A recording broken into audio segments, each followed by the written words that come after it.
Hello বন্ধুরা, কেমন আছো তোমরা? আজকে নিয়ে এসে পড়েছি ক্লে লকেটের আরেকটা নতুন ভ্যারাইটি। তো দেখো এটা কেমন হয়েছে।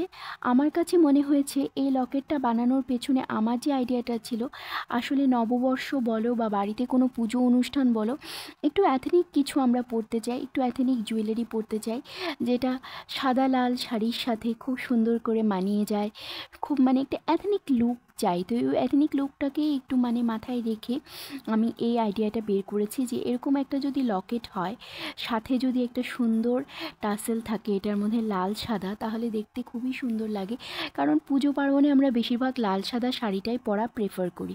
তো তোমরাই দেখে বলো আমার এই লকেটটা কেমন হয়েছে।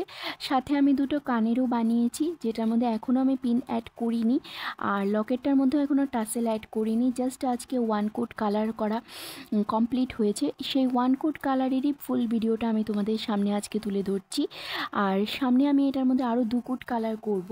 আমি আমার প্রত্যেকটা লকেট, প্রত্যেকটা জুয়েলারি আইটেমের মধ্যে আমি 3 কোট করে কালার করি, তারপরে আমি এটার মধ্যে বার্নিশ অ্যাড করি। তো বার্নিশ অ্যাড করার আগে 3 কোট কালার আমার করা হয়, তারপর রোদে শুকিয়ে বার্নিশ অ্যাড করতে হয়। এখন যেহেতু একটু বৃষ্টি হচ্ছে, তাই রোদে শুকোনোটা একটু পসিবল হচ্ছে না, তাই আমার ভিডিওগুলোও আসতে একটু লেট হয়ে যাচ্ছে। আসলে একসাথে অনেকগুলো কাজ করছি, তো আলাদা করে প্রত্যেক কটার মেকিং ভিডিও করাটা আমার পক্ষে পসিবল হয়ে উঠছে না।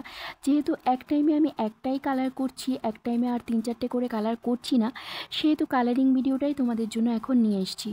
আর যদি তোমরা এর মধ্যে কেউ এগুলোর মেকিং ভিডিও চাও, তাহলে সেটাও আমাকে কমেন্ট করে বলতে পারো। আমি আলাদা করে তোমাদের জন্য আবার মেকিং ভিডিওটাও নিয়ে আসবো। তো আজকের এটা কেমন লেগেছে তোমাদের কাছে, আর তোমরা কি এরকম কোনো টাইপের জুয়েলারি পুজোতে বা নববর্ষেতে প্রেফার করবে? অবশ্যই আমাকে কমেন্ট করে বলবে। আর নতুন কী ধরনের ডিজাইন তোমরা দেখতে চাও, সেটাও আমাকে কমেন্ট করে তোমরা বলতে পারো। তারপরে কেমন লেগেছে আমার এটা অবশ্যই কমেন্ট করবে। Thank you.